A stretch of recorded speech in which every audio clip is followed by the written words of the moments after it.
जो वेतन मांग रही हैं, जो कह रही हैं कि हम दिन रात काम कर रहे हैं, हमें 12 बजे रात को फोन आता है तो हम चले जाते हैं किसी की डिलीवरी कराने। हम इतने छोटे 10 दिन के बच्चे को साथ अपने साथ ले जाकर गए हैं कोविड के समय।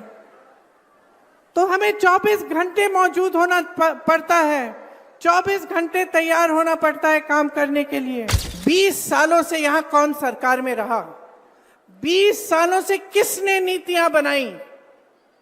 20 सालों से ये 10,000 रुपए आपको क्यों नहीं दिए? अब चुनाव आ रहा है तो उन्हें कह दिया कि 10,000 रुपए आपको मिलेंगे, लेकिन ये नहीं कह रहे हैं कि हर महीने मिलेंगे। ये नहीं कह रहे कि आपका मानदेय 10,000 रुपए हो जाएगा, कि उसको बढ़ाकर हम आपको 10,000 रुपए देंगे। तो हाँ, समाज और सरकार को पहचानने की जरूरत है कि हमारी शक्ति क्या है, लेकिन हमें खुद पहचानना पड़ेगा कि हमारी शक्ति क्या है। हमें खुद एकजुट होना पड़ेगा, हमें खुद देखना पड़ेगा कि कौन सी पार्टी, कौन सा गठबंधन हमें सम्मान दे रहा है।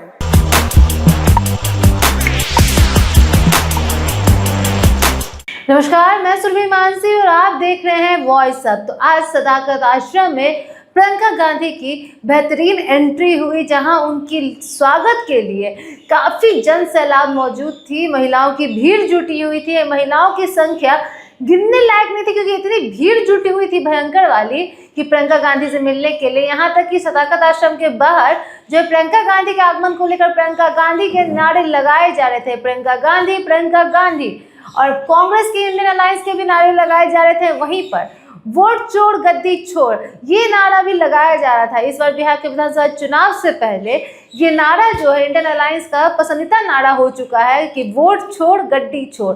जी हाँ, गद्दी छोड़ यही पूरा नारा लगता रहा, लेकिन सदाकत आश्रम के अंदर माहौल काफी बेहतरीन रहा। आपको जैसा कि बता दें कि सदाकत आश्रम में महिलाओं से संवाद करते हुए प्रियंका गांधी ने उनको काफी कुछ बताया और जानकारी दी और कई चीजों पर चर्चाएं की, जहां पर महिला सशक्तिकरण एवं सुरक्षा को लेकर महिलाओं से जनसंवाद किया। उन्होंने क्या क्या बताया है, आइए जानते हैं। आप सब बहुत थक गई होंगी इतना इंतजार करते करते, गर्मी भी है। तो सबसे पहले मैं आप सबको धन्यवाद देना चाहती हूँ कि आप यहाँ आई हैं और एक दूसरी की जो समस्याएं हैं उनके बारे में मुझे आपने अवगत किया। उसके साथ साथ आप मेरी बातों को भी सुनने के लिए आई हैं। यहाँ महिला कांग्रेस की अध्यक्ष जी, शकील जी, पीसीसी के अध्यक्ष जी और हमारे जो गठबंधन की साथियां हैं, उन सबको भी मैं धन्यवाद देना चाहती हूं कि उन्होंने ये प्रोग्राम आयोजित किया और आज यहाँ मौजूद है मंच पे। देखिए, हम सब महिलाएं हैं और महिला होने के नाते हम एक दूसरे को इस तरह से समझ पाते हैं जिस तरह से दूसरे नहीं समझ पाते, आदमी नहीं समझ पाते, क्योंकि हमारा जीवन अलग होता है। चाहे आप गांव में गरीब महिला हो, चाहे आप बड़े शहर में बड़े घर की महिला हो, महिला होने के नाते हमें संघर्ष का सामना करना होता है। किसी ना किसी तरह का संघर्ष हमेशा हमारे सामने आता है। जहां तक आपकी बात है, आप इतना संघर्ष कर रही हैं इतने सालों से, 20 सालों से, जब से ये सरकार आई है, आपको क्या मिला है? मैंने सबकी बातें सुनी। एक महिला नहीं थी, आंगनवाड़ी की महिलाएं थी, उनके प्रतिनिधि ने बोला, आशा बहुओं की प्रतिनिधि ने बोला, जीविका की महिलाओं के प्रतिनिधि ने बोला, स्वयंसेवक समूह की महिलाओं की प्रतिनिधि ने बोला, और सबने एक ही बात कही कि हमें सम्मान ही नहीं मिल रहा है। यही बात की अगर ठोस तरीके से देखा जाए तो जो वेतन मांग रही हैं, जो कह रही हैं कि हम दिन रात काम कर रहे हैं, हमें 12 बजे रात को फोन आता है तो हम चले जाते हैं किसी की डिलीवरी कराने, हम इतने छोटे 10 दिन के बच्चे को साथ अपने साथ ले जाकर गए हैं कोविड के समय। तो हमें 24 घंटे मौजूद होना पड़ता है, 24 घंटे तैयार होना पड़ता है काम करने के लिए, लेकिन हमारा सम्मान नहीं है, हमें वेतन ही नहीं मिलता। सब यही कह रहे हैं कि सरकार उनको जो मानदेय दे रही है, कहीं 1500, कहीं 3000, ये कोई मानदेय है? ये आज के जमाने में आप बाजार जाओगे, आपको क्या मिलेगा 3000 रुपए में? 1000 रुपए में क्या मिलेगा आपको? आधी चीजें आप छोड़ के वापस आ जाएंगी, और आपको महीने में 1000 रुपए दिए जा रहे हैं। त्योहार आते हैं, बच्चों की शिक्षा करानी है, बच्चे बीमार पड़ जाते हैं, घर के छप्पर में कोई लीक आ जाता है, पानी आ रहा है, उसकी मरम्मत करनी है। कैसे करते हैं आप ये सब? और जब आपको बुलाया जाता है, आपको हाजिर होना पड़ता है। तो चाहे आप किसी पाठशाला में काम कर रहे हैं, चाहे आप मिड डे मील पका रहे हैं, चाहे आप स्वास्थ्य की सुविधाओं में मदद कर रहे हैं, चाहे कुछ भी कर रहे हैं, आपके 8 से 10 घंटे इसी काम में गुजरते हैं। आप घर आती हो तो ये नहीं है कि आराम से लेट सकती हो।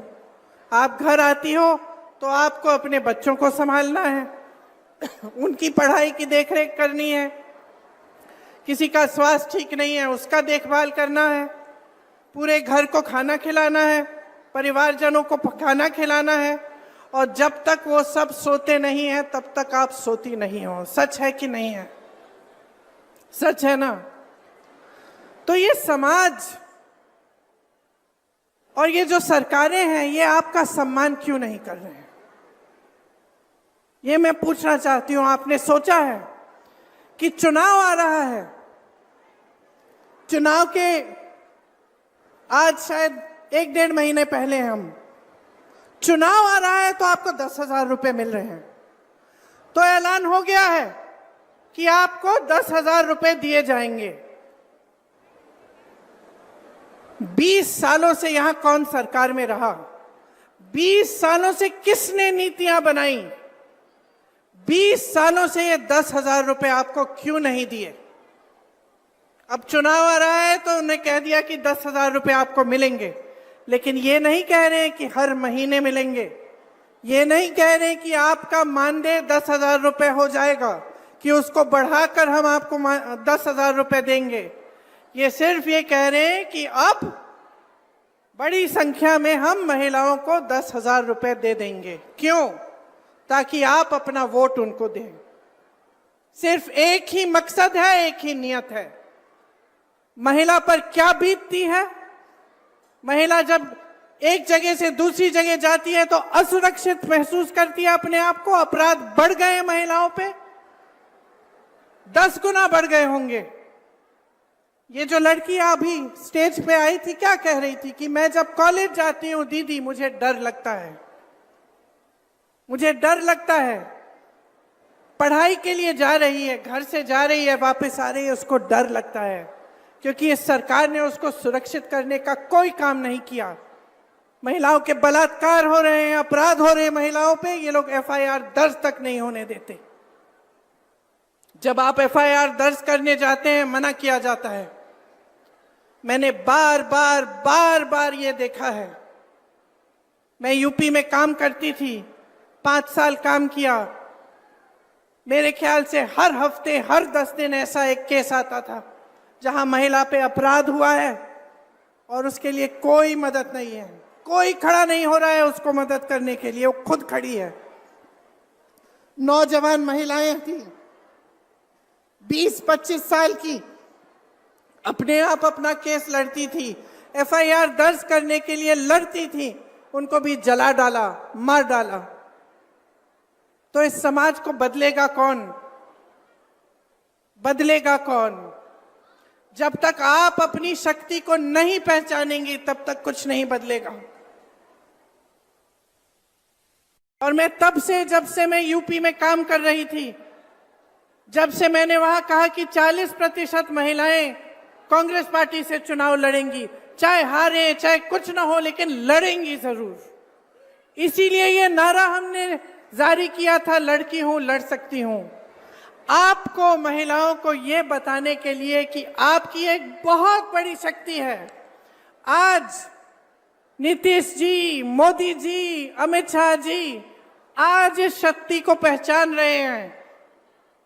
इस शक्ति को पहचान रहे हैं क्योंकि वो जानते हैं कि महिलाओं के समर्थन के बिना वो फिर से सत्ता में नहीं आ सकते। आज उनको अचानक दिख रहा है कि अगर महिला का वोट मिलेगा तभी हमारी सरकार बनेगी। इसीलिए सारी नई नई स्कीमें निकल रही हैं चुनाव से पहले पहले। लेकिन बहनों, हम महिलाएं तेज भी होती हैं, हमें लोगों की नीयत जल्दी समझ में आ जाती है। अगर हम अपनी बेटी के लिए कोई लड़का देखने जा रहे हैं, सबसे पहले हम उसकी नीयत देखते हैं क्या है, समझ जाते हैं कि किसकी नीयत में खोट है।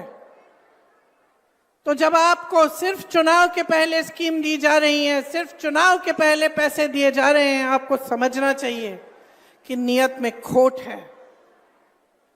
लेकिन आपकी जो इतनी बड़ी शक्ति है वो आप खुद नहीं पहचान पा रही हैं।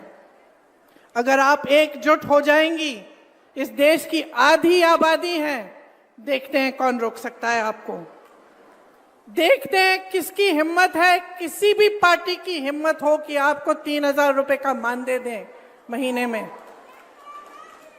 आप एकजुट हो जाइए, खड़े हो जाइए और अपना हक मांगिए, अपना अधिकार मांगिए, अपनी शक्ति को पहचानिए कि मैं महिला हूं, इस देश की आधी आबादी हूं, ये देश मेरे बिना स्वतंत्र भी नहीं हो सकता था।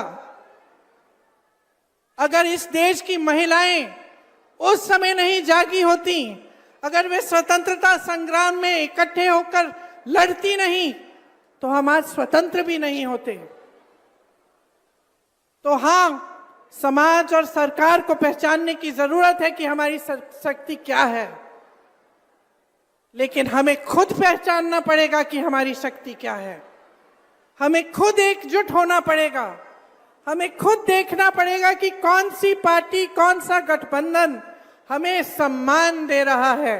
और सम्मान का मतलब ये नहीं है कि चुनाव के 10 दिन पहले 10,000 रुपए पकड़ा दिए, हमें खरीदने की कोशिश है। ये हमारा सम्मान नहीं है।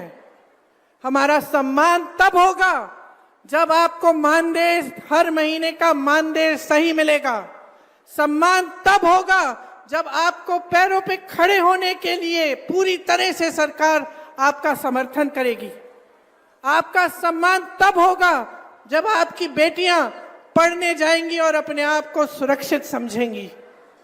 और मैं आपको सीधा सीधा बता देती हूं कि भाजपा की सरकार, नीतीश जी की सरकार आपको कभी इस तरह का सम्मान नहीं देंगे। 20 सालों से इनकी सरकार चल रही है। आप आवाज उठाती हैं तो क्या होता है? यहां मंच पे कहा, आप आवाज उठाती हैं तो आपका मुंह बंद किया जाता है, पुलिस आ जाती है आपको पीटने, आपको गिरफ्तार करने के लिए। क्यों? अपराध कर रही हैं आप। अपराधियों को तो गिरफ्तार नहीं किया जा रहा है, लेकिन आप आवाज उठा रही हैं, आप अपना हक मांग रही हैं।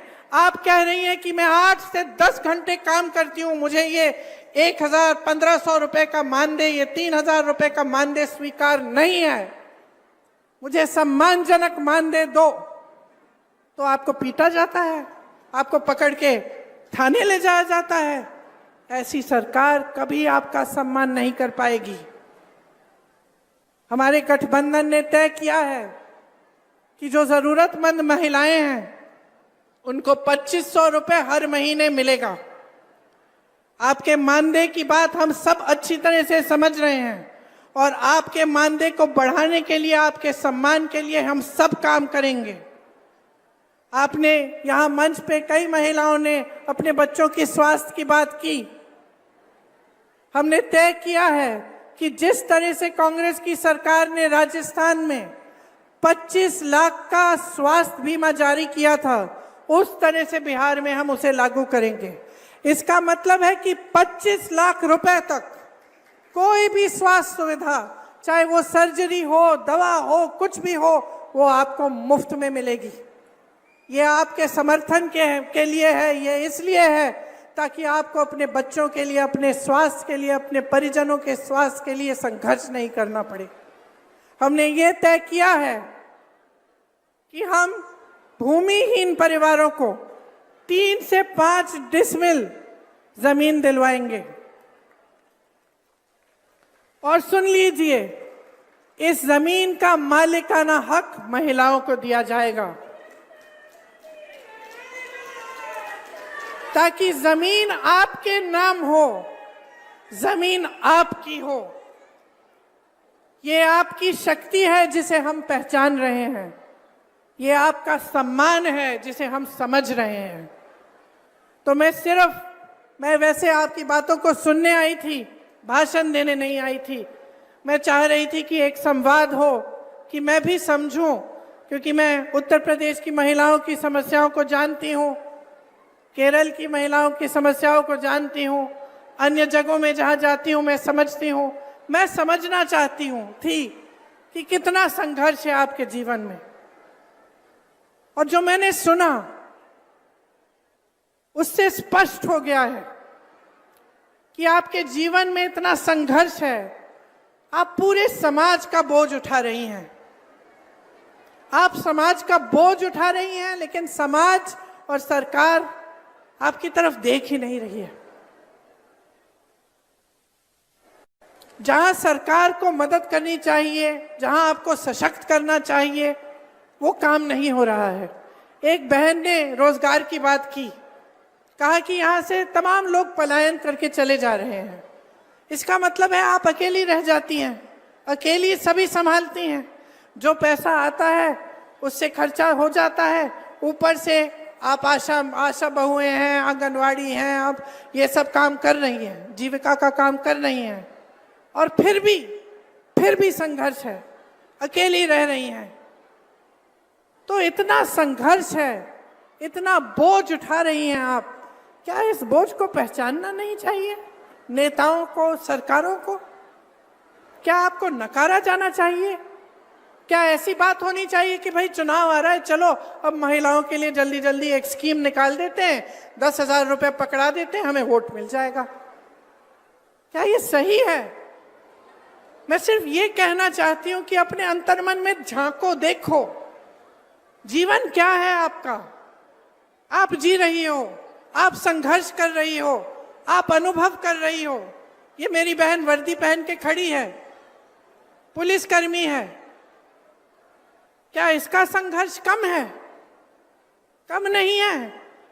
जितना आपका संघर्ष है उनका संघर्ष है।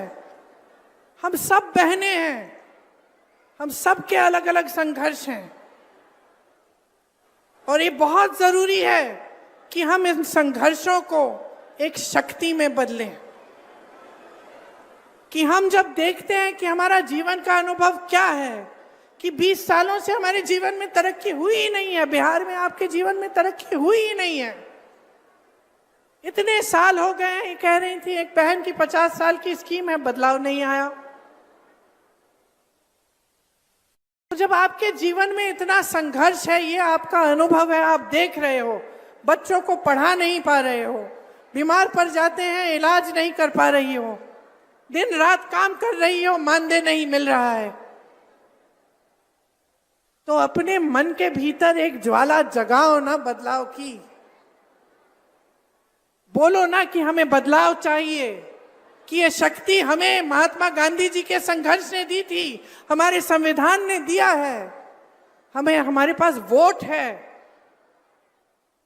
और इस वोट को हम समझदारी से डालेंगे, हम समझदारी से इसका इस्तेमाल करेंगे, हम पूरी जिम्मेदारी से इसका इस्तेमाल करेंगे। कहो अपने आप से कि हमें बदलाव लाना है, सिर्फ अपने लिए नहीं लेकिन सारी महिलाओं के लिए, अपनी सारी बहनों के लिए। जो सरकार, जो नेता महिला की शक्ति नहीं पहचानेगा, जो चुनाव के समय सिर्फ अपने मुंह दिखाने आएगा और बोलेगा कि लो एक स्कीम निकाल दी आपके लिए, लो 10,000 रुपए, लो 5,000 रुपए, उसको सबक सिखाइए, उसकी नीयत को पहचानिए, पहचानिए कि आपकी अपनी एक बहुत बड़ी शक्ति है, जो इस देश की सबसे बड़ी शक्ति है। इस देश का भविष्य आपके हाथों में है। बच्चों को आप पालती हैं, नई पीढ़ी आपके हाथों में है। आप शिक्षा देती हैं, आप समझाती हैं, आप नैतिकता की बात उनसे करते हैं, आप संघर्ष करके स्कूल पहुंचाती हैं, उनको शिक्षा दिलवाती हैं, रोजगार करती हैं, संघर्ष करती हैं। तो मैं सिर्फ इतना कहना चाहती हूं कि अपनी शक्ति को पहचानिए, खड़े हो जाइए। जो सामने आता है, जो जो स्कीमें आपको बताता है, उसको पहचानिए। जो सचमुच आपकी भलाई चाहता है, उस नेता को भी पहचानिए। मेरे भाई राहुल गांधी ने पूरे देश में संघर्ष किया। किस लिए? सामाजिक न्याय के लिए। और सामाजिक न्याय में शामिल क्या है कि महिलाओं को न्याय मिलना चाहिए, कि महिलाओं को सम्मान मिलना चाहिए। इसलिए आज ज़्यादा लंबा नहीं बोलूंगी, सिर्फ ये कहूंगी कि चुनाव आने वाला है। परिस्थितियों को समझ लीजिए। आपकी अपनी परिस्थितियां जो हैं, उनको आप समझती हैं। जो चुनावी परिस्थितियां हैं, जो राजनीतिक परिस्थितियां हैं, उनको भी समझिए। और ये समझिए कि इस चुनाव में नीतीश जी और भाजपा की सरकार को आपको हराना पड़ेगा। अगर आप सम्मान चाहते हैं, अगर आप न्याय चाहते हैं, तो एक नई सरकार बिहार में बनानी बहुत ही जरूरी, बहुत ही महत्वपूर्ण है। आप सबने बहुत इंतजार किया, देर भी हो रही है। मुझे लग रहा है कि कुछ बहनें जा भी रही हैं, खाना वाना पकाना होगा, काम करना पड़ेगा। इसलिए आप सबको बहुत बहुत धन्यवाद कि आपने इतनी ध्यान से मेरी बातें सुनी। जय हिंद। तो जैसा कि आपने देखा, महिलाओं से संवाद करते हुए उनके सशक्तिकरण एवं सुरक्षा को लेकर कई योजनाओं के बारे में, कई विजन्स के बारे में चर्चा किया प्रियंका गांधी ने। इसके साथ साथ उन्होंने साफ साफ कहा है कि आपकी सपोर्ट से, आपकी मदद से हम लोग बिहार में बदलाव लाएंगे और बिहार की महिलाएं, यहाँ तक कि हर जगह, हर क्षेत्र में हर महिला को हम लोग इतनी शक्ति देंगे, इतना सशक्तिकरण और प्रोत्साहन देंगे कि अपने जीवन में वो कभी भी अपने आप को असहाय महसूस ना करे। ऐसे में उन्होंने ये भी कह दिया कि अब जो है हमारी सरकार बनेगी आपके सपोर्ट से, तो हम लोग माई बहन योजना के तहत 2500 रुपये पेंशन कर देंगे और साथ ही साथ हम लोग जो है मदद करेंगे आपको, जो इलाज के लिए आपको जितनी भी इलाज का खर्चा होगी सरकार उठाएगी। 25 लाख तक का मुफ्त इलाज होगा हमारे तरफ से। और इसके साथ साथ कह दिया गया है कि जिन भूमिहीन परिवार है उनको 3 से 5 डेसिमल तक की ज़मीनें मिलेंगी, वो भी इसका मालिकाना हक महिलाओं का होगा। ऐसे में महिलाओं के सशक्तिकरण और सुरक्षा को लेकर काफ़ी चर्चाएं की प्रियंका गांधी ने, जहाँ पर प्रियंका गांधी के इस भाषण से और उनके प्रोत्साहन देने से महिलाओं के अंदर एक अलग उत्साह, जोश और मनोबल दिखाई दिया। और ये जन सैलाब, ये जनसभा काफ़ी बेहतरीन रहा और काफ़ी सक्सेसफुल रहा, सफल रहा। तो अब मोतिहारी में उनकी जो है जनसभा होने जा रही है, जहां पर भी काफ़ी भीड़ जुटी हुई है जनता की, और महिलाओं की तो खासकर भीड़ जुटी हुई है प्रियंका गांधी के आगमन को लेकर। तो अब ये देखना काफ़ी दिलचस्प होगा कि मोतिहारी की जनसभा में क्या चर्चाएं होती हैं, किन चीज़ों पर वार्तालाप होती हैं, और इस बार क्या राजनीतिक समीकरणों में क्या परिवर्तन आएंगे, क्योंकि बिहार में विधानसभा चुनाव है। ये देखना काफ़ी दिलचस्प होगा। इसके लिए बने रहें वॉइस ऑफ के साथ, सब्सक्राइब करें, बेल आइकन प्रेस करना ना भूलें। धन्यवाद।